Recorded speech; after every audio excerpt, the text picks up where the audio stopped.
Hello, welcome to the Uplifting Report. Today, thank you, Lord, we are going to finish section F, this section in Sharia on Islamic prayer. I am tired of going through this section, and we have some humorous things we're going to encounter. One of them is, does Islam even know what supplication means? The hilarious truth we will talk about and we will prove. Um, and then there's this statement that in Sharia that attractive women need to pray at home. Uh, I read that and you sit there like, whoa, okay. Well, we've been talking about how they've been coming and kneeling down in prayer behind women so they can look at their behinds. Okay, it's in there. I mean, that's part of the reasoning for this, I'm guessing, but I would never have thought about it. And learning from other people about the hadiths that I haven't even caught yet and getting all this information. Oh, the joys of Islam, that they have to create all these rules for.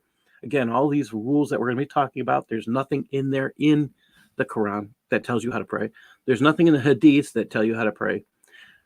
But Christianity, we have examples, and we don't have anything telling us how to pray. We have things giving us examples of how to pray. That's the cool thing.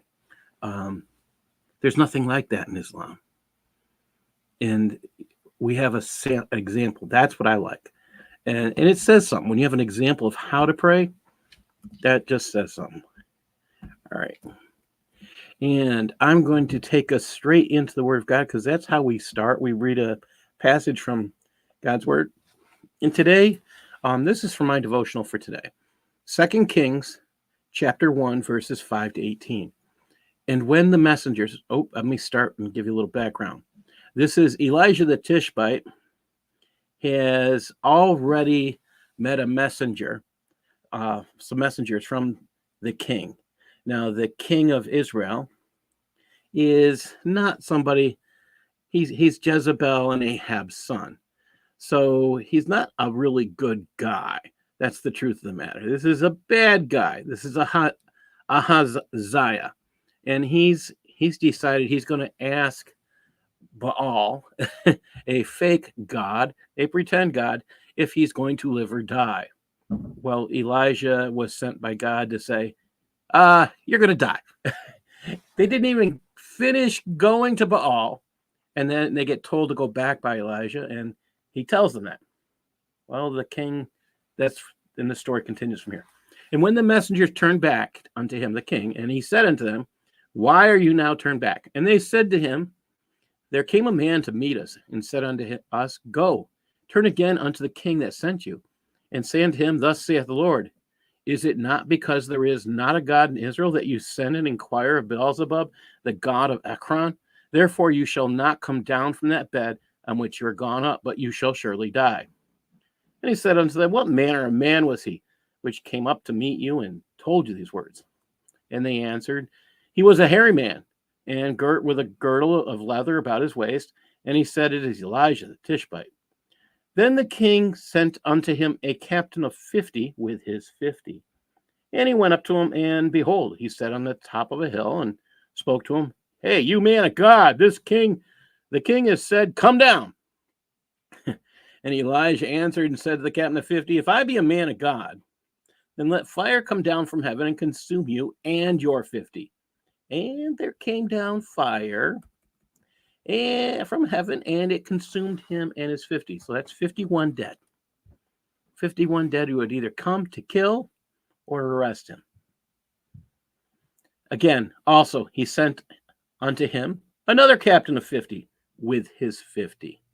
And he answered and said unto him, O man of God, thus has the king said, come down quickly. And Elijah answered and said to him, if I be a man of God, let fire come down from heaven and consume you and your 50. And the fire of God came down from heaven and consumed him and his 50. Now that's 102 people dead. And he sent again a captain of the third 50 with his 50. And the third captain of 50 went up and came and fell on his knees before Elijah, besought him and said unto him, O man of God, I pray you, let my life and the life of these 50 of your servants be precious in your sight. Behold, there came down fire from heaven and burnt up the 2 captains of the former 50s with their 50s. Therefore, let my life now be precious in your sight. And the angel of the Lord said unto Elijah, Go down with him. Be not afraid of him. And he arose and went down with him unto the king. And he said unto him, Thus says the Lord, Forasmuch as you have sent messengers to inquire of Beelzebub, of the god of Ekron, is it not because there is no God in Israel to inquire of his word? Therefore, you shall not come down off that bed in which you are gone up, but you shall surely die. So he died, according to the word of the Lord, which Elijah had spoken. And Jehoram reigned in his stead in the 2nd year of Jehoram, the son of Jehoshaphat, king of Judah, because he had no son. That means that the Jehoram we're talking about is the brother of the king who just died. Now, in yesterday's reading, Elijah sends a message to, this would be, kind of give you the background, of the impending death. King Ahaziah had sent messengers to inquire of the false god Baal. Think about it a bit more, and you'll see that God had demonstrated his omniscience, his all-knowing nature of what this king had done. Who could tell Elijah this but the king? But God. The messengers did not even know who had sent the message. This God of Elijah interrupts an attempt to get an answer from a false god and delivers his prophet Elijah to communicate an answer. Ahaziah would not have been able to escape his father and mother's curses against Elijah as he grew up. He had to know who Elijah was. This would be someone he would have been very aware of. So why didn't Ahaziah inquire of this prophet? Sadly, Ahaziah was someone who sought to live in his parents' manner and worship a false god. His arrogance can be seen in his response to Elijah. Remember his mother Jezebel threatened to kill Elijah? Ahaziah could fulfill that desire with sending a captain and 50 men. This response was an attempt to intimidate, capture, or kill Elijah for his boldness. Ahaziah had difficulty grasping that it was not Elijah's boldness that was at play here. It was the boldness of the living God. This first captain and his 50 show only to be consumed by God and fire. Ahaziah is so confident that this was a fluke. Excuse me. All right. That's what I get for not maybe put things on silent. And apologize. All right. Ahaziah is so confident this was a fluke, a chance occurrence, that he sends another captain and his 50, and they're consumed. 102 men now dead because of an arrogant king who doesn't want to hear from the living God. An arrogant king who thinks himself stronger than a God who knew about a message he was sending. The God who knew when Ahaziah was even sending the message, and the very route he was sending the message on. When you're king, admitting you're wrong is not always an easy task. Ahaziah sends a third captain as 50. The third captain recognizes he and his men are being sent to their deaths. Must do something different to appease this man of God, regardless of what the king wants. The king and his 50 live because they approached Elijah with respect and with reverence that this is the prophet of the living God. Elijah then goes and delivers the very same message to the arrogant king. And guess what? Ahaziah dies shortly afterwards. Think about that. God knows where you're at. He knows what you're doing. This is a God that is so big. So big. Now, I want to get into this presentation today. This is going to be mind-numbing. And if you want to join us, Larry, that'd be great because we've got a lot to go through today. Here we go. And again, the question today is, does Islam know what supplication means? And can we finish this today? That's the big part of the problem, I would say. All right. We're going to get my mouse in the right spot so we can go. All right. So we're going to start out with a prayer on the 2 Ides. So, Sharon, can you read the left side, please? The prayer of the 2 Ides. Ides. Eid al-Fitr at the end of Ramadan, and Eid al-Adha on 10 Dhul Hijjah. The prayer on the two Eids is a confirmed sunnah and is recommended to be prayed in a group. Its time begins at sunrise, and it is recommended to take place after the sun is a spear's length above the horizon, the time for its current performance continuing until noon. I find this still humorous. We keep talking about a spear, and that's how they're taking it. Yeah, really, is that going to exactly work all the time? I'm kind of curious. I don't know enough about astronomy to truly understand that and say this works and this doesn't. But it does make you wonder.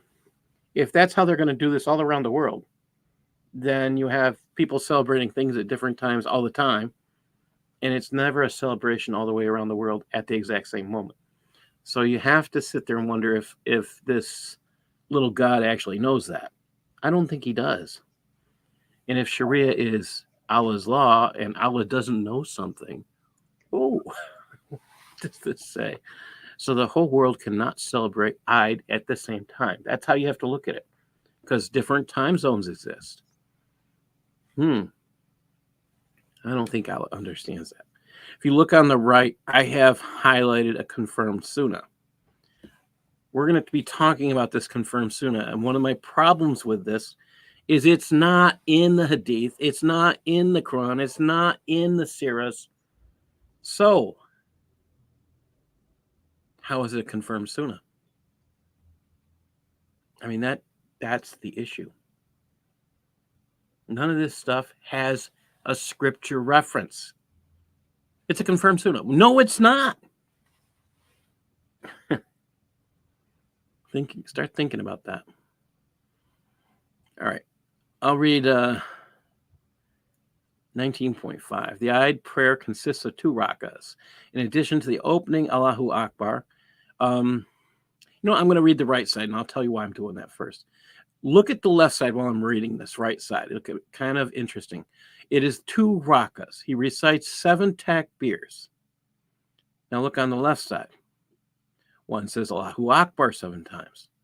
When a Muslim imam says takbir, guess what they have to say? Allahu Akbar.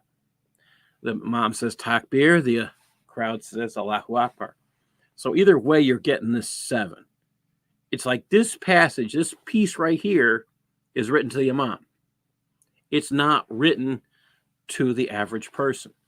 And that's an interesting change of audience, because in general, this has been written to the average Muslim, this law. But now the law is being written to the imam. So I find this a bit strange. When you write to someone, in general, you keep your audience the same. If I generally, when I write my books, I write to everyone. I try to write to the common man, not to the scholar. I do that intentionally. I tried writing a book to a scholar. I'll write some things to scholars, but I'm not going to put that out in a same form as I would where I expect everybody to read it. You have to know your audience and know where they are. This surprises me. Might sound strange to everybody else, but that's something I pick up on, and it's repeated. So I'm kind of curious if there's a different writer here. If it just makes me ask questions, but then that's the critical thinking element. That's part of what we're doing. Asking questions that people should be asking. Why are they talking to the imam and not to the average person as they had been? Notice here it goes on 5 takbirs other than the takbir of standing, in which he raises the hand and mentions God Almighty between them by saying Allahu Akbar. I'm going to read the left side. I don't like the translation of Allah as God. It says, one invokes Allah's Most High between each Allahu Akbar, saying, glory be to Allah, praise be to Allah. There's no God but Allah. Allah is the greatest, placing the right hand upon the left. Now, we've covered this before. The right hand on the left. Let's see. Where do they get this idea, right hand on the left, and why is it right for some people and wrong for others? Well, let's see. Remember this right hand on the left? You'll see that you see the Shafi's got the right hand on the left. You'll see the Hanbali, he's got the right hand on the left. Hanafi's got the right hand on the left. Oh, the Maliki, no. The Salafi, got the right hand on the left, but they're on the chest. Oh, does it really matter? That to me is humorous. I don't think it matters. But this is, again, you have to do things just so, or you have to remember Allah will invalidate your prayer. Oh, how do you know what's right? How do you know what's wrong? What kind of God is this that invalidates prayer? Notice this was a section where we didn't say your prayer is invalidated if you don't do things just so. And this is, again, maybe it's a different voice, maybe it's a different person. We don't find that here. So it does sound interesting. Sharon, can you read 19.6 for us, please? On the left? Yes. Okay. It is recommended to recite Oath, Quran 50 in the first rakah, and Al-Qamar, Quran 54 in the second. Or if one wishes, one may recite Allah, Quran 87 in the first rakah, and how about if I just say Quran 88? Quran 88, yep. I'm never going to memorize the names. Yeah. Or one may recite Quran 109 in the first rakah and Quran 112 in the second. And this is the part that kills me. Is there any actual prayer going on? No, there's recitation, there's repetition. Really? I mean, what does that say about when are they actually praying? They're not talking to God. Prayer is a personal conversation between you and God. If they're just repeating what is said in Islamic scripture, how is that a prayer? Especially if they can't understand it and they have to pray in Arabic. How is that communicating to God? If you can't even understand what you're saying, we have a severe problem here. It's a total disconnect. It's just got to make you think. Can you read 19.7, please? Yeah. After the two rakahs, the imam gives two sermons, like those of the Friday prayer, in integrals, not conditions, which here exclude F18.10. It is recommended to open the first sermon by saying Allahu Akbar 9 times and to open the second by saying it 7 times. It is permissible for the imam to sit during the sermons. I mean, why would you put, this part I don't necessarily understand. He delivers two sermons after them, like Friday prayer. You see on the right is what I'm reading. With regard to the essential elements, not the conditions. He begins with the first call with the 9 takbirs. So so they're making these little breaks where he's saying Allahu Akbar, takbir, Allahu Akbar. Notice in the translation here, the translation is speaking to the average man. The thing that gets me, again, this is the same writer. He's writing to the imam. The person who's translating is not carrying over that voice because that would be noticed. That's the same thing that happened when the first piece we wrote. Why are they doing this? Because they understand the consistency of voice and audience. This is a problem. This tells me that more than one person wrote this piece of law. I mean, I noticed that as an author. I noticed that as an educator. I noticed this. So these are things I actually look at. I'm helping, if I'm ever working with teens and helping them write, this is something I would point out. You're not being consistent. Well, that generally means somebody has contributed, or the child has stolen something, or they just have disconnect with what they're doing. We're talking about children. What does it mean when you see this in adults? And when you see this with adults, usually it's somebody else contributing to the work, or someone is stealing Oh, who do we know who does that? Could it be the president of Harvard and the DEI chief at Harvard? Yeah, I don't think I'm going to get rid of it. How many other people are we going to find at Harvard that steal and are so deceitful? Oh, yeah. All right, that's scary. And these guys are too cowardly to debate too proudly. I know Yale is. All right, we're going to go on. This is a tough one. Again, notice on the right, and the takbir is sent in tied. The Mursal. On the left, what does it say? There are two types of Allahu Akbars, unrestricted and restricted.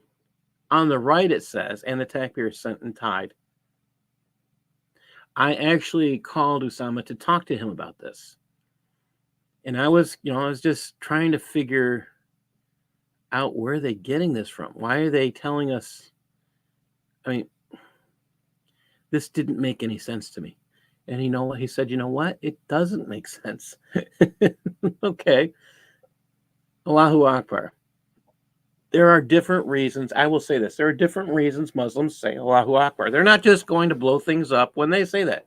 Sometimes they're happy and they're saying this and they're saying it happily. Sometimes they're sad. Sometimes they're angry. Sometimes they're just planning to blow themselves up. And I don't want to be in the area. But in a mosque, this gets said all the time. And now they're saying there's two types. Again, the imam says takbir, and he expects everyone to say Allahu Akbar. And as Usama keeps saying, and I'm going to keep running on this model, it doesn't mean greater. It means bigger. Allah could be fatter. It just means bigger. What are we talking about? He's bigger than what? A mouse? An ant? A gnat? We don't know. Just bigger. What does that say? Allah can be stepped on? Well, if he's smaller than a mouse, but he's bigger than a piece of lice, yeah, he can get stepped on. I don't know what he's bigger than. Nobody ever tells us what he's bigger than. You got to sit there and ask these questions because, again, critical thinking. On the right, I'm going to read from that, and that is the Google Translate of all the Arabic you see there. And I'm going to say this is accurate. I checked the Mursal. Again, there's really, I mean, when I looked up what Mursal meant, I was kind of surprised. Let me see if I can pull this up for you. And get my mouse in the right spot would help. All right, where are you, mouse? Here we go. I did not expect to find some of this stuff. It just, you sit there and you're like, wait a minute. Okay, here we go.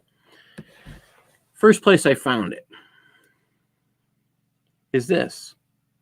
It's a note, and it says definition of Mursal Hadith. Okay, they use the word Mursal, and they're not defining it. It has to do with the narration of a prophet, blah, blah, blah. And it doesn't give what it really means. So I was trying to find, and as Usama had told me, it's not a good definition. And he was trying to tell me it really means nothing. No matter how many times I hear it means nothing, you hear something like that, and you still got to go look. Okay, part of the researcher in me, I'm trying to find, and I didn't have a whole lot of time to spend and invest in it. But when their own literature isn't giving us an answer, but they're claiming they're giving us an answer, I mean, I kind of feel like I'm running in circles looking for an answer if their own literature doesn't easily define it. I don't know. Let me keep going. Which is not restricted to any circumstance, but rather in mosques, homes, and roads is sunnah. Okay, wait a minute. We're talking about you doing these prayers rather in mosques, homes, and wait a minute. We read earlier in this series, you weren't supposed to pray in the roads. So why are you not praying in the roads? Did we have again, it's not only a different voice, we're back to Shariah abrogating Shariah.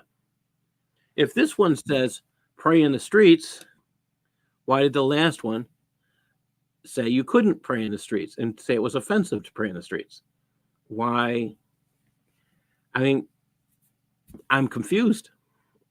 Wouldn't an average Muslim be confused if you tell them don't pray in the streets, and now you're saying you got to do this in the streets? I'm thank you for joining us, Darcy. That's part of the things I just don't get.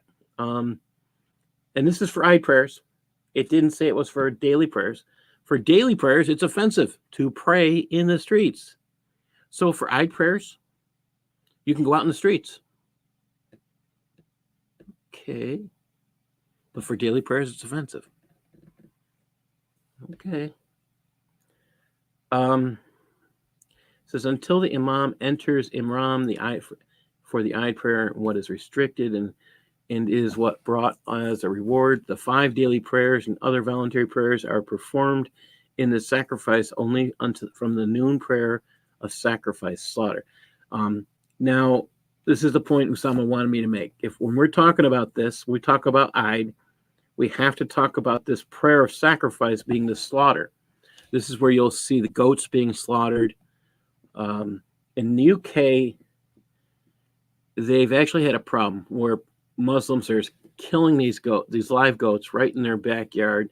They're draining their blood into bathtubs, or they're making a bloody mess in their yard, and people are complaining. I'm sure it happens here in the States in different places, in Canada for sure, some places. You sit there and you kind of wonder what's up. And it's just, when you look at these things, you have to sit there and go, okay, this is the slaughter they're talking about, and they call it a sacrifice. Notice this is until the morning prayer at the end of Tashriq, which is the 4th of Eid. And I'm going to go down. As for the Arafat, which is a mountain in Saudi Arabia, until the afternoon for the last days of Tashriq, a man or a woman should say takbir while she is happy to hear herself, whether she is residing or traveling, whether alone or in a group, after the obligatory duties performed and fulfilled from the period before them, the vowed ones, the funeral, and the voluntary prayers. Now, do you remember on the left, that last word there? It says, see where it says voluntary prayers on the right?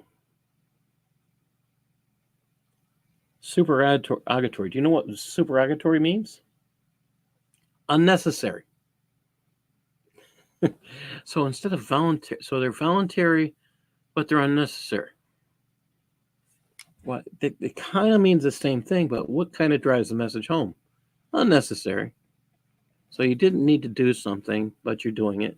That is voluntary, but everything pretty much has said something else.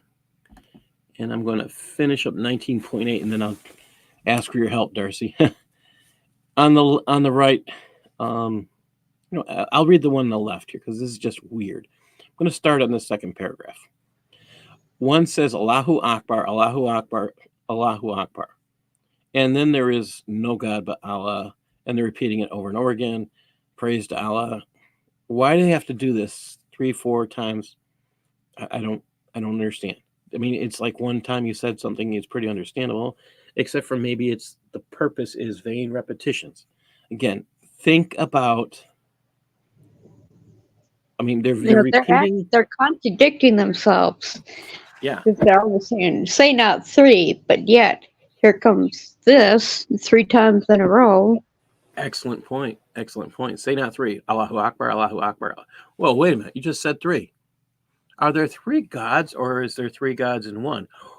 Ooh, maybe got to ask these questions. That's the purpose here. Good point, Darcy. And then it goes on. Much praise to Allah, glory to Him, morning and evening. There's no God but Allah. Him alone we worship, making our religion sincerely His through the unbelievers be averse. Though the unbelievers be averse, there is no God but He fulfilled His promise, gave victory to His slave, strengthened His army. Just to remind everybody, they tried to take down the Christians, and they couldn't for for hundreds of years. They got in by a fluke. Yeah. And now today, we are being destroyed by our lack of knowledge. Because people like me aren't getting out there to get the truth out, or people aren't willing to listen. And then you get others who don't want you knowing the truth. If we're out there warning you, start thinking. It's about if they missed the prayer earlier, isn't it? It says it at the top there. If one misses a prayer during the Eid but doesn't make it up after the Eid, then one does not recite Allahu Akbar after it. Yes. If you do recite the Allahu Akbar, that's repeating it 3 times. If one misses a prayer, well, there's another excuse for missing a prayer we're going to get into. And yes, that's well said, Power of One, well said. And I'll put that up. Yeah, everybody needs, because we're on 8 different channels. I just want to make sure that people are aware that we do have people talking with us from other channels, and that's a good comment, by the way. Thank you. F19.9. Could you read that, Darcy, on the left?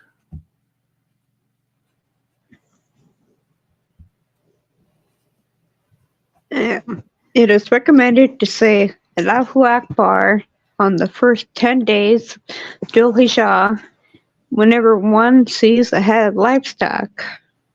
Example, out of reverence for its creator. Allah is bigger. How is this going to... I fail to see how... I don't know. That just doesn't make sense to me. What is the purpose of that? I mean, is that the way you're going to bless something? It doesn't give you a reason, which, again, critical thinking, you should be asking those questions. Now we're in a totally different kind of prayer, eclipse prayer. And I'm going to ask Sharon if she could read. We'll go straight down, all the way down. Okay. The eclipse prayer. Eclipse refers to both that of the moon and sun. F20.1. The eclipse prayer is a confirmed sunnah, and missing it is not permissible, but rather is offensive. Okay. F20.2. Like the drought prayer, it has no call to prayer, beside that mentioned at F19.4. F20.3. It is recommended to be performed in a group at the mosque. It is recommended for women without attractive figures. Oh, gosh. I'm sorry. Oh, you're asking the same question I am. Like, wait do you see the Arabic on that one? Can you finish that one up and we'll have a laugh? How do you see it under all the stuff they got to wear? That's the other question I have. Who decides if they're... No, wait. Who's the judgment of beauty here? Is it the imam? Is it the husband? Or is it the girl herself? I'm pretty. I want to make a point here. Islam does have beauty contests, but it's not for women. It's for the camels. I better mute. Okay. Oh, maybe it's for the lady cows. Okay. Well, now that you've said that, finish it up. Well, did you finish it? Okay. Finish this one up, and we'll talk about what's on the right. Oh, did you get to that next part? It's recommended for women without attractive figures to attend. You want me to finish? Yeah, finish that. Okay. That's just kind of mind-numbing. Let me start that paragraph again. It is recommended for women without attractive figures to attend in their household clothes, that is, women advanced in years and the like. As for women who have attractive figures, it is desirable for them to perform it in their homes. Okay. You remember we were talking about guys looking at girls' butts when they're praying? What if that's an actual guy in a dress? I mean, are they going to know? I mean, if he's not wearing a beard, maybe they might not. I honestly don't know. On the right, in this particular section, it says it's recommended to pray for her in congregation. The mosque is attended by women who have no appearance. So they're homely. I guess that's what they're trying to say. They can come dressed in overalls, like old women and the like. Overalls? Like, I don't think that's the actual translation. I think they're just telling them to dress as homely as they can. Household clothes. Okay. It's desirable for women with physical appearance to do this in their homes.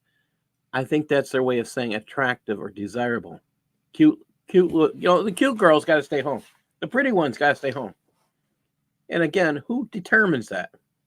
Are you telling them they have to take off their hijab or their veil and they have to be judged when they come in? And if they're saying you have to stay home, who's telling them to stay home? Is it the husband saying, oh, yes, you're pretty? And if the husband says, oh, you go. Oh, I don't want to be that husband. Oh, boy. I mean,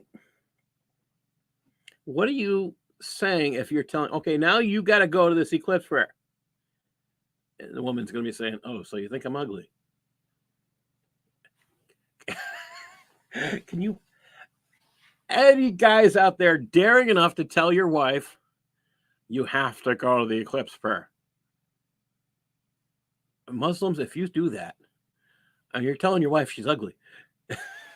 Oh. Wow. That's pretty bold and brassy. I've never thought about telling someone to pray that she should pray by telling her she's ugly. That's pretty sad. I don't know. I mean, that's what this says. You can pray at home if you're cute, if you're pretty, if I think you're pretty. Because if this is the guy, now, here's the other thing. If the woman's single and she judges herself to be pretty, she doesn't have to go to the mosque. If the woman, oh, wait, then it would be the dad deciding. Oh, this one's pretty, this one's not. This one's pretty, this one's... Really, you're going to tell your girls no? And if a father says, oh, you're too ugly to go to... Really? You can't... You have to pray at home because you're too pretty. Does that sound like a... How... I mean, it just is... I don't have any nice words to describe this kind of ruling. We're on to... Okay. Darcy, can you read 20.4 for us on the left? Yeah. Description of the eclipse prayer. The eclipse prayer consists of 2 rakas. The minimum is A, to open with Allahu Akbar, B, to recite the Fatiha, C, to bow, D, to straighten up, E, to recite the Fatiha again, F, to bow again, G, to straighten up and remain motionless a moment, H, prostrate, then sit up, and then prostrate again. Have we seen any scriptures when we've read the entirety of section F telling people how to pray? Has there been any scriptures that tell us how to pray? Any references?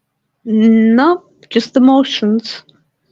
Okay, so somebody had to make this crap up to justify, okay, you got to pray this way. And if you don't do it just so, I don't listen to you. And this is the interesting part. We're now read 2 prayers with no invalidations.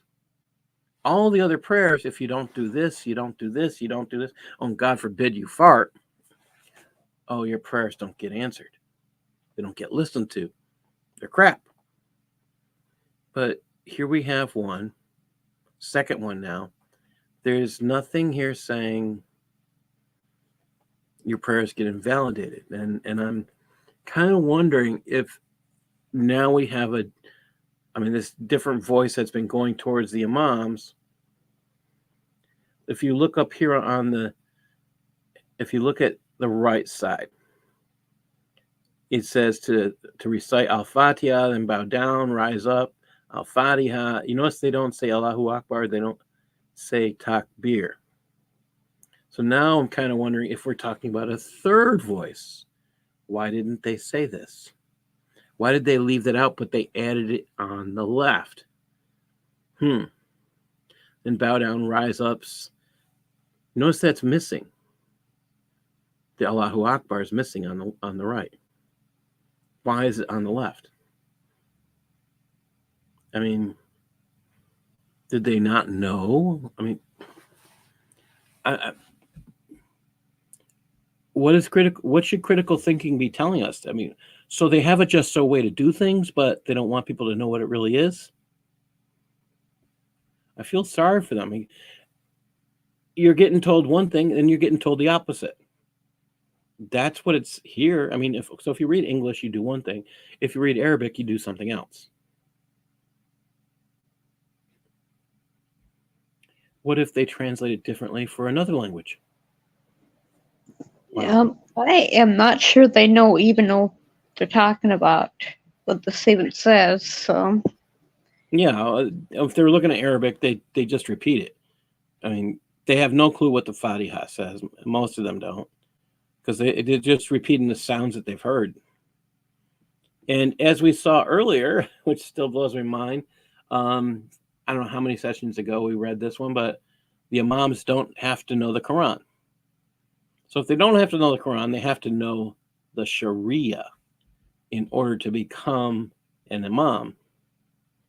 What are we saying here? I mean, so they will know if they, again, it didn't even say you need to know Arabic. You have to know the first surah in Arabic. You have to know Sharia, and you can know it in your own language. And in this case, which time are you right? When you open with Allahu Akbar or you don't? So, yeah. It's a little insane you can't find out the answer, even though they've given us the translation. If we're trusting the Allahu Akbar, the Arabic, we're trusting the Arabic, the English is wrong. All right. We'll keep going here. And back to you, Sharon. We'll go straight through down to the bottom.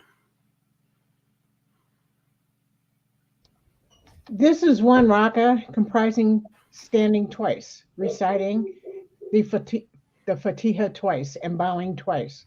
One then prays the second raka like the first. It is not permissible to lengthen the amount of time one stands or bows merely because the eclipse has not yet passed, or to shorten the rakas to less than the above way after having intended it, because the eclipse has passed. Okay, 20.5. The optimal way is that after reciting the opening supplication, the Tawud, and the Fatiha 1. A. Recite Quran 2 for the first Quran recital. B. Recite Quran 3 after the second time one recites the Fatiha. Then the second raka. C. Recite Quran 4 for the third recital. Hey, if the imam doesn't have to know the Quran, how come all these Qurans have to be recited? Well, in Quran chapter Surah 2, we're talking about the longest surah in the entire Quran. Yeah. We're talking about 200, I think it's 276 verses. Are you telling me you have to stand there and recite 276 verses? Read the entire thing in Arabic, of course. I mean, how long are you going to be there? Yeah, that's it's a long time. Yeah. You ain't going home for a while. And then it says you're going to recite Quran 3. I think that's, again, we're talking over 100 verses. I think it's 150 or 170 verses. Come on. I mean, and again, on Nisa, which is number 4, We're talking, this is a long, we're talking hours. This is just kind of nutty. Notice on the right, catch this part. The entire text is to be read after the opening. Notice it didn't say that on the left. The optimal way is that after reciting the opening supplication, okay, again, they're citing the chapters that are to be read. Did it say you had to read the whole thing? No, but on the right, really, I'm going to read the entire. Oh, I don't think they want the people who don't read Arabic to know. They want you to read the whole surah. Really, you're telling me I got to sit there and listen to the entire chapter 2? That's what it says in the beginning here. The entire text? Wow. Now we should find out. Any Muslims go to the prayer of the eclipse and actually listen to the entire surah of the cow? Of the bright yellow cow? That's what it is. It's a Surah 2 is about a bright yellow cow. That will never stop making me laugh. All right. Let's keep going. I want to finish this today. So I'm racing through this because I am tired of this chapter. All right. Darcy, could you finish up this all the way down to the end of this section? That's to where last word is prayers there.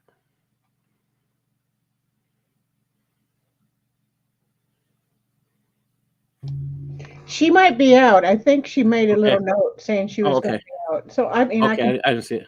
Okay, yeah, if you could. D, and recite Quran 5 for the fourth recital.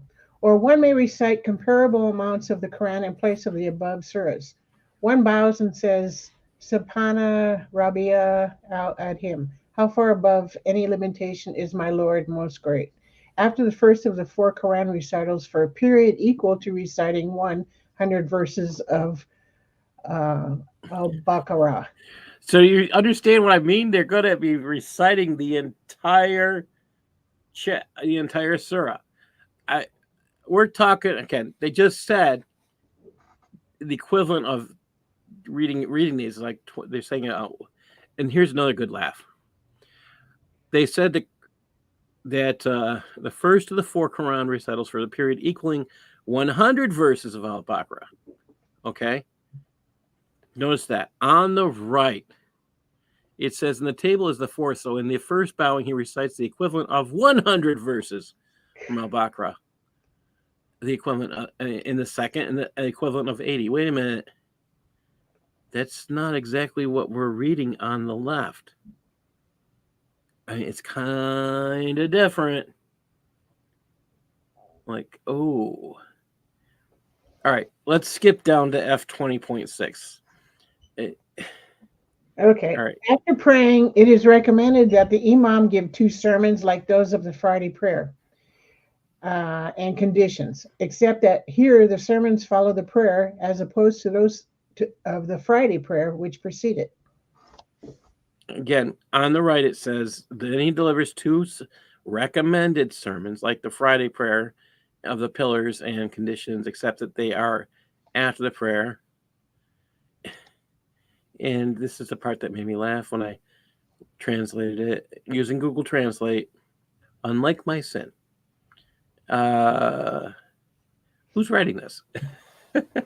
Okay. Friday, it is before prayer. Okay. All right. We're up to F20.7.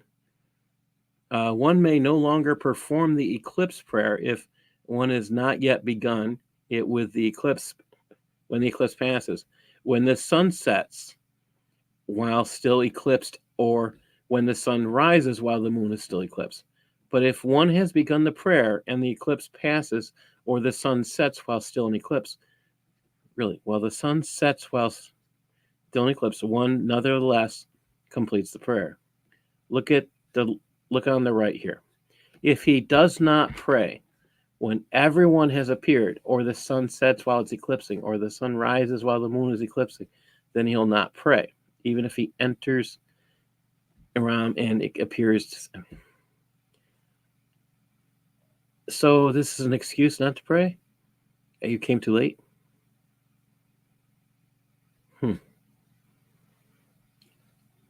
Now, Sharon, just read the title on the left for F21. Prayer for rain. No, that's read the one on the left. Oh, excuse me. The drought prayer. Okay, is a prayer for rain a drought prayer? Depends on No. It is. what they say. Well, if you're experiencing a drought, it's kind of a prayer for rain. But I just thought it was interesting that the translator didn't say it correctly, and he thinks we need to know this is why they're praying for rain. I mean, Darcy, can you read 21.1, please? Yeah.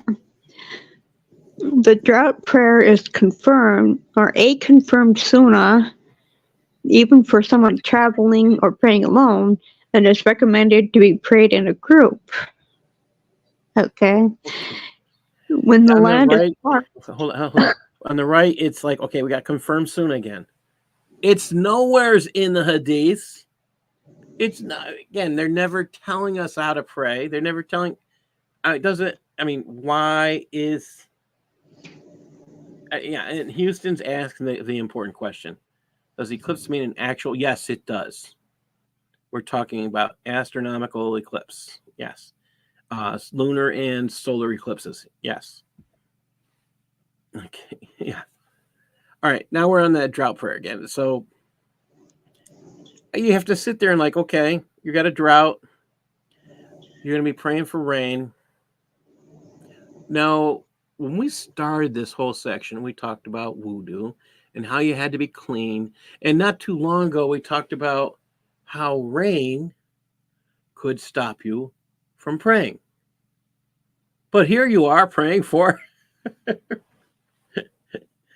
You could join prayers together if it rains. Okay. All right. I thought the drought would probably be helping you pray more. All right.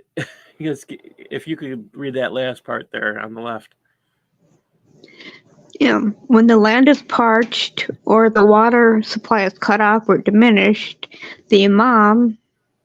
Okay. On the right, it says the land becomes barren or the waters are cut off, lest the imam will preach to the people. That kind of makes sense. Okay.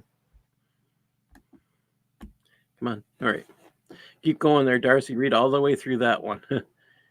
The caliph or his representative warns people against wrongdoing and orders them to repent for their sins, give charity, because this influences the acceptance of prayers, settle their differences with enemies. If the enmity is not for Allah's sake, otherwise it is not objectionable, for severing ties with the corrupt is something that one should do, and fast for 3 days, which must be consecutive, for this is obligatory if the caliph orders it.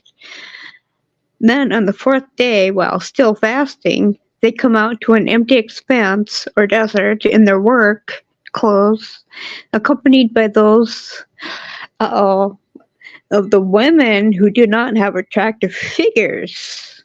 The livestock, men and women advanced in years, infants and small children, the pious, and those related to the messenger of Allah, bless him and give him pieces. And they ask Allah to give them rain because of those present, by virtue of their spiritual grace, barakah, interceding through them. Each mentions to himself the good works he has done and intercedes through them.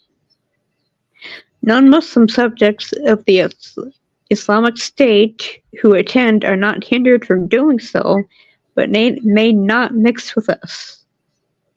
So that's basically slavery, the last sentence. Well, I'm having a good laugh. I'm having a good laugh here because, again, On the right, the Arabic says, and those who are not of normal appearance, and it puts women together with livestock. It puts elderly in with them, old women, infants. Is this really what they think of women compared with livestock? I mean, the Quran does talk to women as as compares them to plows. You can, yeah, you can plow your woman. Oh, what does this say? It's a hilarious thing. And those who are not of normal appearance, women, livestock, the elderly, old women, the young, the righteous, and the relatives of the messenger of Allah, and they stay ahead of them. This says a lot about what Islam teaches about their law. I mean, does it teach? It has a concern about women and their women who are attractive get special treatment. Women who aren't attractive get different treatment. They get lumped in with the livestock and the elderly and the old, and they're supposed to help take care of the infants. Hey, Paul. Funny. Yeah. You're getting spammed in the comments. Oh. Our favorite dancer. Oh, I see that. I don't see. Oh, in here. Yeah, I've been. We're gonna take care of that again. All right. He's a gone. I don't care. It's funny because some people just don't have the intelligence to actually debate. They don't have the cognitive ability, and that would be the Allah dancer, the guy who likes to dance to non-Islamic music, and he is now known as was the Filipino dancer. So yeah, okay. I mean, that's his joke on himself, unfortunately. The sad truth is he's not ready to debate, but he likes to spam. Okay. Yeah, he just I needs won't to. give stage. I won't give a stage to someone like that. Right. All I'm going to say is he needs to actually do his own reading and research instead of just blah, blah. Yeah. When you don't have the intellectual capacity to do those things, the only way you get a stage is to jump on and repeat yourself and scream and yell. But that's the level of cognitive ability of Aladdin, and that's. I was just going to leave him out and forget him. He can come. He can come and say whatever he wants and not be able to get the floor. I think it's funny. All right. Just keep praying for him. Yeah. My question to Aladdin. Let's see if he can respond. Why does Islam treat women who aren't attractive differently than women who are? Really? Aladdin, would you dare to tell your beautiful wife, if you've got one, that she now has to go to the mosque to pray during certain times because she's no longer attractive? That's going to get me for quite a while. Well, you have this woman. You've been married to her for 30 years, and every year you have said to her, "You are beautiful. You get to stay home to do this prayer." And then the next year you say, "Sorry, you're not there anymore." That's a challenge. I would never dare say. Wow. What is... And if you're just joining us, again, the stuff on the left is the actual English translation of Reliance of the Traveler, which is Shariah. And the stuff on the right is the Google translation that I've looked at. And it's, you can see it's really, really, this time it's pretty close. And there are things that they're hiding from us is the other intent here. So I'm having a good laugh, really. How many men are going to do that? I mean, I'll tell you this, guys. If you like sleeping on the couch, go ahead. Say those things. Yeah. You like burnt toast for dinner, for breakfast, for lunch? Go ahead. I don't have that kind of courage. Sorry. I'm not married, but I'm not treating a woman like that. No, no, no. I guess it's okay in their belief structure, but it's just not right. All right, Sharon, can you read 21.3 for us, please? The drought prayer consists of two rakas like those of the Eid. The Imam gives two sermons like those of the Eid, Eid, I'm sorry. Except that in place of each Allahu Akbar, the Imam says, I ask forgiveness of Allah Most Great, whom there is no God but He, the living, the ever subsistent, and I turn to Him in repentance. During the sermons, the Imam frequently asks Allah's forgiveness, blesses the Prophet, supplicates Allah, and recites the verses. Ask forgiveness of your Lord. Verily, He is oft forgiving, and He will loose the sky upon you in torrents, aid you with wealth and sons, and make gardens and rivers yours. On the left, this is interesting. See how close or how bad this is. It is, if you see where it starts, they say that it says the nature of the rain prayer. Okay. Not having a problem with calling it one thing versus another. And the Aleph freak show is back again. All right. It's two rakas like the Eid. He delivered two sermons like the Eid, except that he opened them. Two sermons asking for forgiveness by asking for forgiveness instead of the takbir. Again, on the left, it says Allahu Akbar. Again, this is the changing voice that we're talking about. They stopped talking to the average Muslim. Again, they're addressing the Imam. So this should be making you think. Again, I love this one. Yeah. Aladdin, can you explain why Muslims provide fake translations of Shariah into English? Yesterday I was making a big deal about English translation of the Quran not counting as being the Quran. So, Aladdin, why do Muslims lie about translations? Well, the truth is, they're afraid we'll know what it says. Oh, and if that's the truth, what are they afraid? Oh, that Muslims will leave. Oh, please do read the Quran. Please read the Quran. It's the most nonsensical thing you'll ever read. And the people who keep following, like Aladdin, when you're cognitively not able to comprehend things, that's why you follow so fervently and do some foolish things like constantly bother people. All right, let's keep going. I look at this part. It says, and I seek forgiveness from God the Great. Allah the again. Allah Akbar does not mean great. Allah Akbar means it means Allah is bigger. Again, it could mean Allah is fatter. We don't know. How is He bigger? I'm bigger than a mouse, bigger than an ant, bigger than a piece of lice. Ugh. Yeah. What is Allah bigger than? Your pinky? I have no clue. Here we go. Sorry about that. He said, that's all right. Okay. I'm having a good laugh with this. I mean, what does it say? I mean, again, the changing voice. This is just kind of nutty, is how I'm looking at it. They give us things to say. And here's the other part I want to talk about in here. And we're going to be getting to that in a minute. Supplication. The concept of praying to Allah for rain is a concept of supplication. But does Islam actually understand what the word supplication means?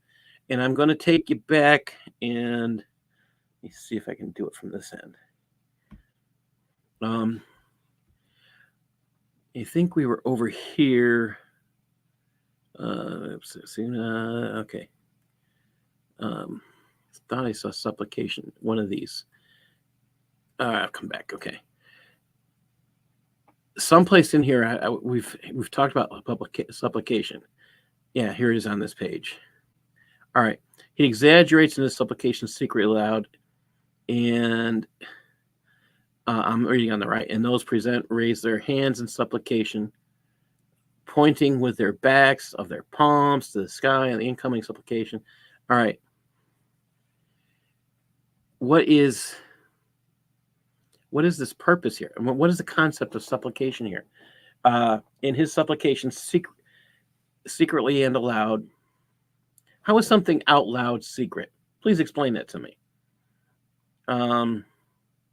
You're showing with their backs and their palms to the sky and the incoming supplication.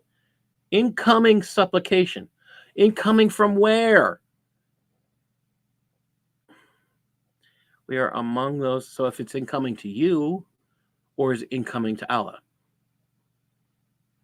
So do you actually this is what they keep revealing. They don't know what supplication is.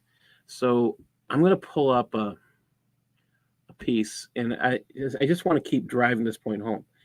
They have no clue what supplication is. And I'll get it here just a second. One of these I have here. All right. This, by the way, is a new devotional that'll be out pretty soon. We'll have a different cover that I'm going to be putting out. I have a book of Hebrews coming out soon, devotional on the supremacy of Christ, and one on 1 Corinthians, Paul's epistle to wayward saints. So I saw this. I just typed in supplication in sunnah.com. And this one hadith gets repeated over and over and over again. It says, Abu Hurairah reported, the messenger of Allah said, 3 supplications are answered without doubt. The supplication of the oppressed, the supplication of the traveler, and the supplication of the parent for his son.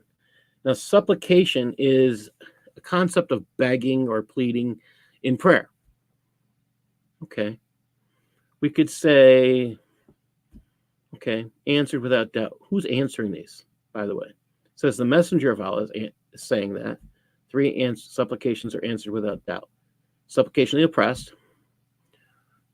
If that's true, if the supplication of the oppressed is always answered, would you be oppressed? Ever? No. The supplication of the traveler. I don't want to keep on traveling. I don't want to.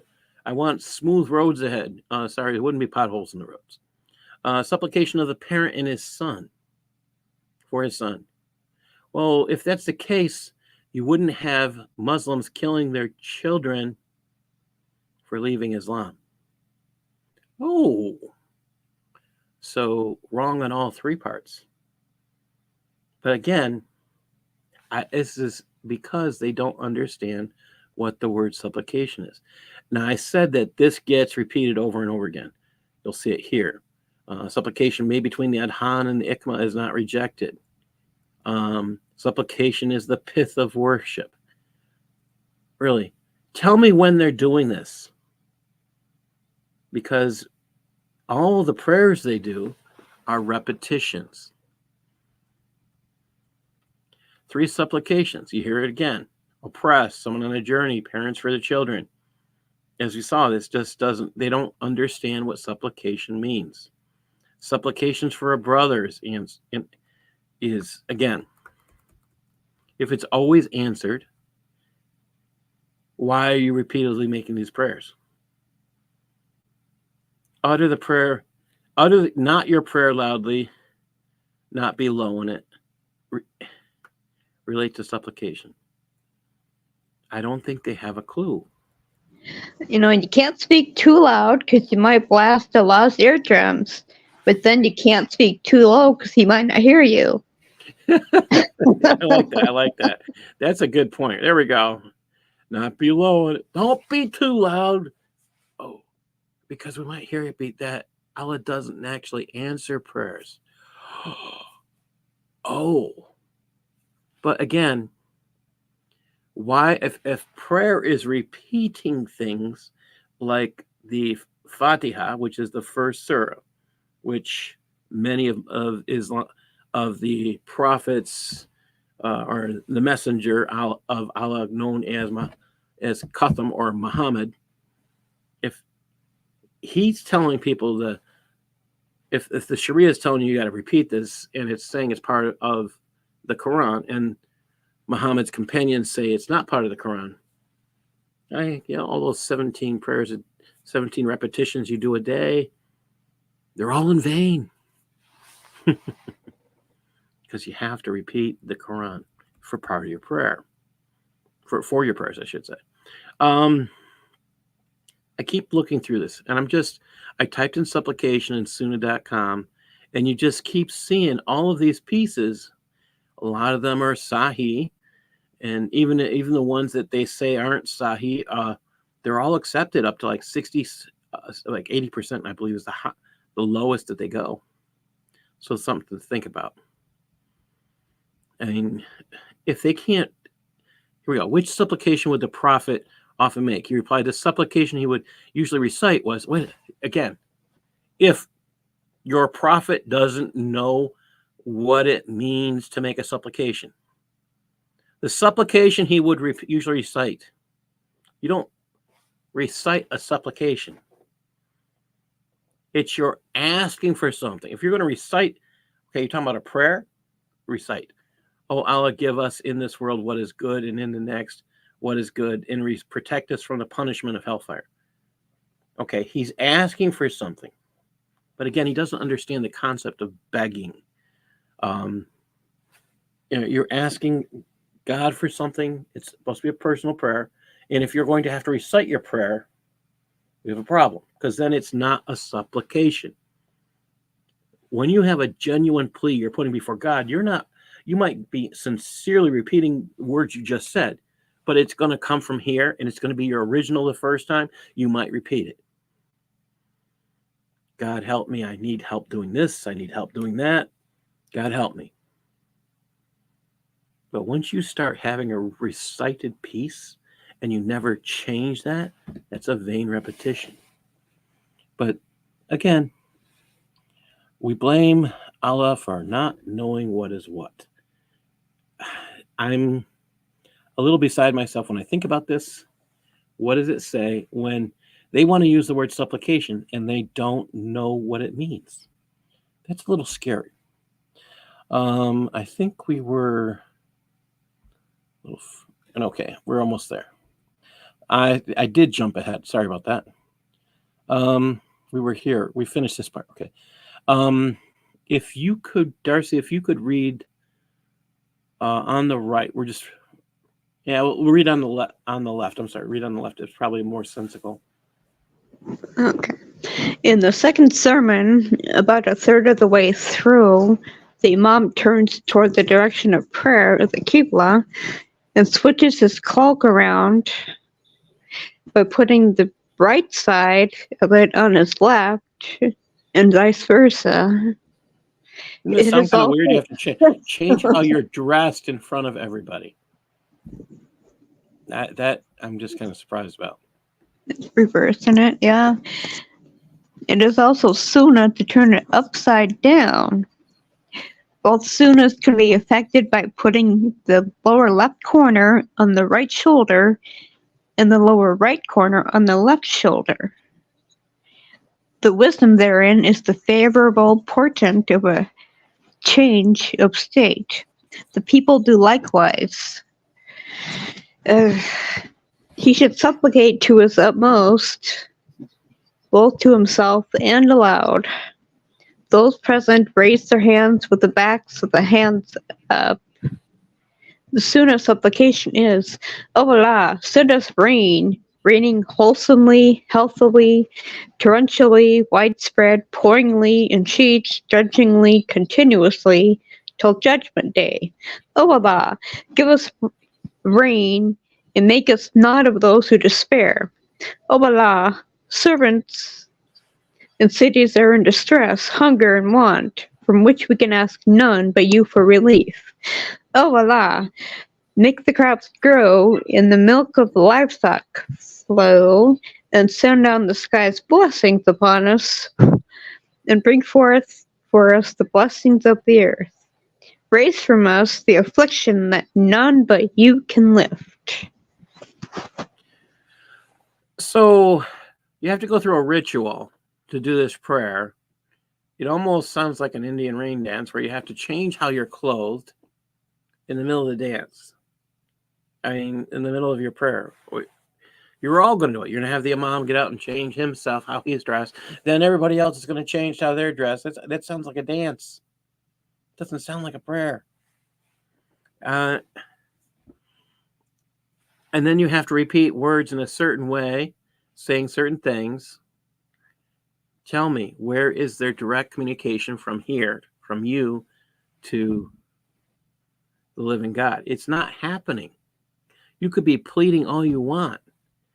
You could be asking for rain, but you're not asking God. You're asking something. Again, your plea is to, I would say, if you're praying to Allah, you're praying to a false God.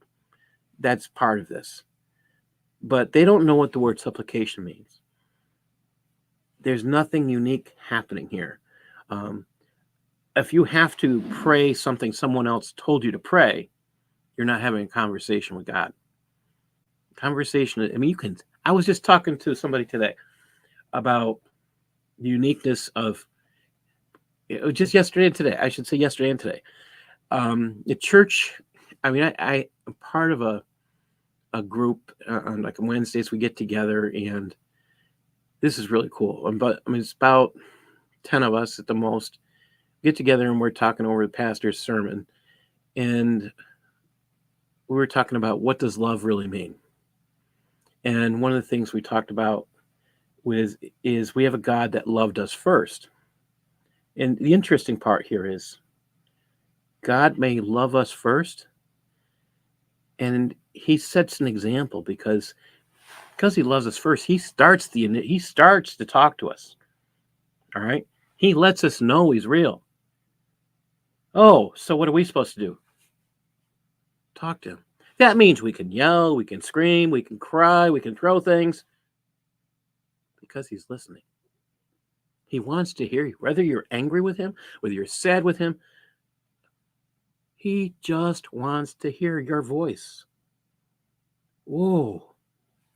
Now, have I been mad at God? Oh, yeah. Have I been angry? Have I been screaming mad? Did I throw something? Yes. Have I been down in the dumps to the point where I'm crying and begging for help? Yes. Has God answered all my prayers? No. Has he done some miraculous things? Absolutely. Had one of those things happen this week. I've shared some with some people here, and they're like, okay, God does some unique things that are just shocking and surprising and makes you happy. And then there are some things you sit there and you try and figure out. But have that conversation. Don't trust someone giving you things to say. Have the private conversation with God. Be daring enough to try it. If you think you got to do this stuff, you're doing what this Muslim prophet they call Jesus called vain repetitions. Oh, if you're doing vain repetitions, you're denying the words of your prophet. So, what does that say about repeating the Fatiha 17 times a day? Keep thinking. All right, we're going to go up. We're almost done. I'm getting excited. I am so tired of this section on prayer. Let's see. Who just read? Was that Sharon or Darcy? That was Darcy. I'll take Okay. it. Okay. All right. If they pray but are not, I'm sorry. I'm so excited. This is one of the last slides. I'm so excited. I don't blame I you. am sick of section F. If they pray but are not given any rain, they repeat the prayer until given rain. If they prepare and gather but are given rain before the prayer, they pray in thanks and ask for more. F21.4. It is recommended for those whose land is flourishing to supplicate after prayers for those whose land is parched. This being the middle course, the minimum is to make a supplication, while the optimum is to take the above measures of performing 2 rakas with the 2 sermons, the supplications and asking for forgiveness. F21.5. At the first rainfall of the year, it is recommended to uncover part of the body for the rain to strike. Oh boy. F21.6. It is recommended to glorify Allah when the thunder is heard, saying, "Glory to him, the thunder and the angels glorify in awe of him." And when lightning is seen, glory to, I need a page turn, him who shows you the lightning that you may have fear and hope. F21.7, if it rains so much that harm is feared, it is recommended to supplicate as has come in the Sunnah. O Allah, around us, not upon us. O Allah, upon the hills and bluffs, the valley floors, and copses of trees. Guess what? That's the last of F. But we're going to come back here for a second. Oh, yay! We hit the end. All right. Okay, let's go to F21.5. On the left, it said it's recommended to uncover part of the body for the rain to strike. On the right, the Google translation says he regrets exposing part of his body so that it may be hit by the first rain that falls in the air. Wait a minute. Is it recommended or is it something you regret doing? I'm a little confused. Regret and recommended are not the same thing. Like, okay. Why would they change that? Well, they don't want you to know that it's not a good I mean, what's the error? I mean, why would you do this?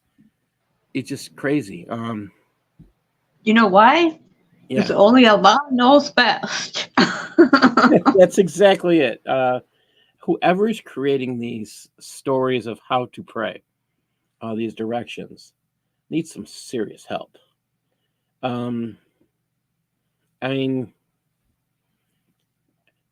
you got to pray this particular thing when thunder and lightning come. Okay, it's thunder and lightning. You might be running outside and being thankful. After a dry spell of thunders and lightnings, that's not necessarily a good thing. Just so you think about it. Thunder and lightning during a drought means there's going to be a torrential rain. It's not going to be pitter patter. You might want the rain, but that thunder and lightning is not necessarily, it could mean a flash flood. And that's what I'll say about that. If you're going through a drought, you hear that thunder and lightning, you live out in Las Vegas, or you live someplace where there's a desert area and haven't seen rain in quite a while, and all of a sudden you hear that thunder and lightning. Now, I've seen kids that grew up in Las Vegas crying and screaming because they heard thunder and lightning, got in the car, they're like, we got to get to high ground, screaming and crying, please go to high ground. Okay, we're in Rochester, New York, and we're trying to hearing somebody plead for us to go to high ground. There's no high ground. There isn't. And we know that there's nothing to worry about. If the rain comes, there's no thunder and lightning, and then it's not a bad thing. But again, I like this. How much of this all would be done by Quran only people who don't have the Hadith or Shariah to tell them how they should act? You know what, Houston, that is the point right there. There is nothing here telling a person who goes by Quran only. If you're a Quran only Muslim, what do you know about prayer? Well, if you're told you have to pray wait. Who told you how to pray? There's nothing in the Quran. So I think something's not exactly truthful. This is the part that gets me. Are Quran only people avoiding Sharia, or are they practicing Sharia? I mean, this is the question we now have to ask of all those Quran only people that we run into. Do you pray the Al-Fatiha 7 times? Do you say it 17 times a day? If so, you're not a Quran only Muslim. It'll be like, what are you talking about? Well, if you're Quran only Muslim, you haven't been taught how to pray. And yet you're following Sharia, which, of course, doesn't use the Quran. You can sit there and they'll be like, what do you mean it doesn't use the Quran? There's nothing in the Quran that tells you how to pray. Show us. Please find a verse in the Quran that tells you how to pray. Love to see one. Yeah, and that's the right answer. It says prostrate, and White rightly said, prostrate means lying flat. That is correct. It doesn't mean to bend your body. When you read in the Quran or in the Bible, you read in the Bible, and they say the word prostrate, there's a person lying flat. Okay, flat down on the ground like this. That's prostrate. Okay, supine would be laying on your back. Oh, we have a problem here. And some of this stuff, the unfortunate truth is, it's just made up. I mean, why do we know this? Going through Sharia, we haven't seen one mention of the Quran, one mention of the Hadith when we've talked about this. And again, I've been saying, thank God we're done. We've spent too many weeks talking about prayer that don't mention Hadiths, don't mention Quran. Why? Because somebody decided it would be. The only thing that makes sense to me is this is a way to control people. To me, that's pretty sick. If you're using someone's prayer time to control them, we have a problem. And in this part, I want to point out this before I forget. It's supposed to say F21.7, and the one didn't get picked up as an F. I'm sorry. So F21.7 on the bottom. It says, it is, and if the rain is heavy and its damage is wiped away, he supplicates for its removal according to what is mentioned in the Sunnah. Again, the Sunnah would mean we're talking about the Hadiths and the Sirahs.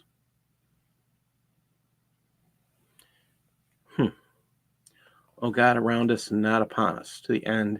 That is the end of the supplication. Okay. Why do they put this in here and not cite something? Now, I have questions about when the Sharia was written versus when the Hadiths were written. I mean, how do we actually test some of this stuff? Are they referring to each other? I mean, does one create the other? You would think if the Sharia was written first, they would create Hadiths to back up the Sharia. And then if the Sharia is written last, why don't they? And what's the purpose of not citing either when you're talking about prayer? It says something if every Muslim learns how to pray from the Imam, and the Imam doesn't teach them what's in the Quran or in the Hadiths about prayer. So where do they get that information? From Sharia. How many Muslims know that? I'd be willing to say probably less than 10%. And the only ones I would say that would be in that 10% are scholars. That's a scary, scary thing. And this is where I say Islam is a Gnostic faith. It is secretive. They don't want you to have the knowledge you need. This is why in the beginning of what we started talking about, they start talking about, oh, well, if you're going to become a scholar, you don't have to. But, if you're going to, you'll be one of these people, you can learn this, but you don't have to. And, it's kind of giving excuses not to know things. Special knowledge gets you special privileges, but we don't want you to know. Or you can always go to Quran 5, verse 101. You're better off not asking questions. Oh. So I challenge you who are out there to listening that really have faith in this God of Muhammad, Muhammad messenger. Take a look. Find out if we're telling you the truth. Pick up your own copy of Reliance of the Traveler. Pick up Umda al-Salik in Arabic, or however you want to pick it up. That's Reliance of the Traveler. It will blow your mind. We've gone through this page after page. You can watch all of this. I haven't missed a page. I really wanted to, but I felt that we had to go through this piece by piece. As much as I admit it's tiring and it's annoying. And tiring and annoying probably don't truthfully cover all of how it is so tiring. I really at times wanted to stop because it just seems so stupid, because again, none of this is in the Quran. There's no Islamic scriptural basis for any of it. If you're going to tell people how to pray, it should be based on the scriptures that you have. Okay, what do we have? We have something called the Lord's Prayer. We have a sample by the person we as Christians consider God on earth, Jesus. And did he say to copy his prayer? No. He said to pray after this manner. Oh. So that means copy the method, copy the style. Look at how he put things. There's a certain order he puts things in. You can think about those things. Pray after this man. Okay. Start thinking about those things.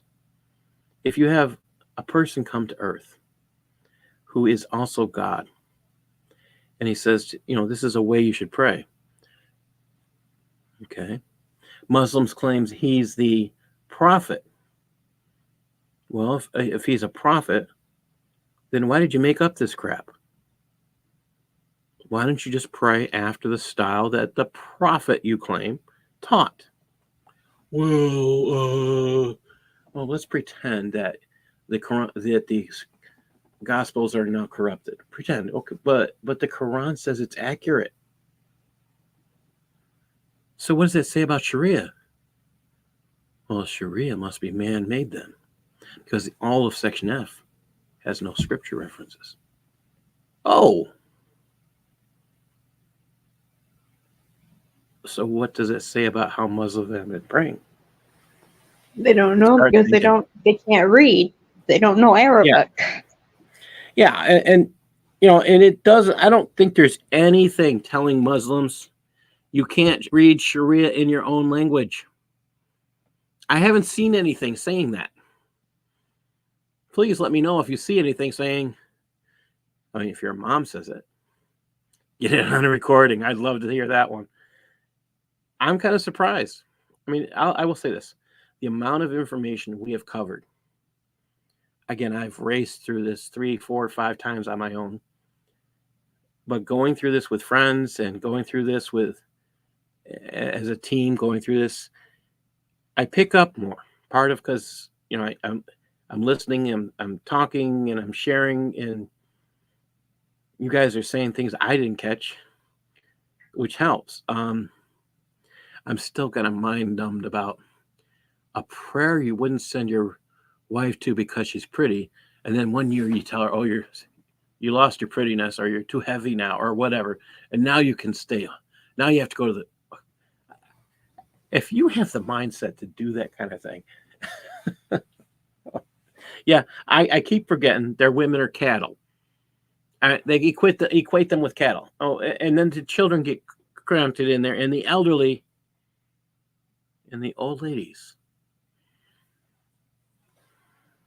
Well, I have to tell you that is not utterly amusing anymore. It's not utterly. It's utterly. Yes, it's not utterly. This is going to be when I do write my next piece or next book. If I'm doing this part here, those who are not of normal appearance. Okay. On the left, it says women who do not have attractive figures, women, livestock, the elderly, old women, and infants. The young and righteous and the relatives of the messenger of God, they stay ahead. Okay. I'm going to be thinking about that for a while. Your God, Allah, if you're a Muslim, your God treats the beautiful people differently than he treats the average person. Does this mean your God has eyes? And that he doesn't see things interior, how a person's heart is. He only sees the outside? Too many questions.